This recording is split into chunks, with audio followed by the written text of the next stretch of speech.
This is Fox News headquarters. My name is Melody Lee, and I will be your news anchor for today. Yesterday, the results of the Crimean referendum were made public, and the results come at a surprise. Apparently, 97% of Crimean citizens voted to leave Ukraine and reunite with Russia. Now, this is suspicious because only 60% of Crimeans are ethnically Russian, and you have Muslim Tatars, which make up at least 12% of the population, who definitely don't feel any allegiance towards Russia. So why were the results so one-sided? Were they perhaps rigged? Let's ask our expert, Fardin Syed. Well, thank you, Melody. Now, let's look at some facts that are coming out of Crimea at this moment. If you look at the largest city of Crimea, Sevastopol, you can see that the voter turnout was 123% of registered Crimean citizens in that area.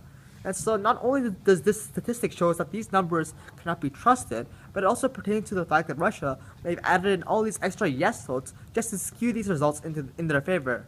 And so, Melody, the way that I see this referendum is I see this referendum as Russia's cover-up for their conquering of Crimea. Thank you for your input. Voters have also told us to use intense intimidation methods in order to scare Crimean citizens away from voting no.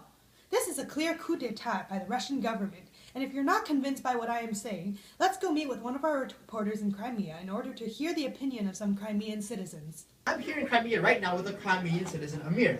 Now, Amir, what is your input upon this referendum? So I, as well as many of my other friends, feel loyal to Ukraine. So we were even too scared to cast a ballot for no. I mean, you have armed Russian guards patrolling the stations, holding guns in their hands. So I felt dark and alone in a dark room. I see. And what is your opinion upon Crimea joining Russia? I feel it's like clear violation of our rights. You know, like me as well as other Crimeans do not like what is going on. I feel like this referendum is just a scheme to cover up for some Russian plan. Damn Russian suka bля.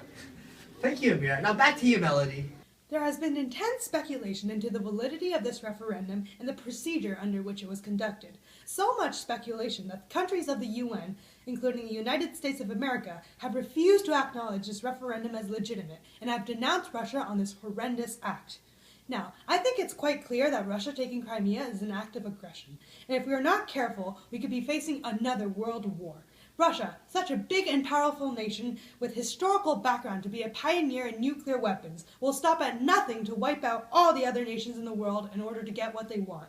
With the Obama regime doing very little on this issue, this is seeming more and more likely. This has been Fox News, reporting live.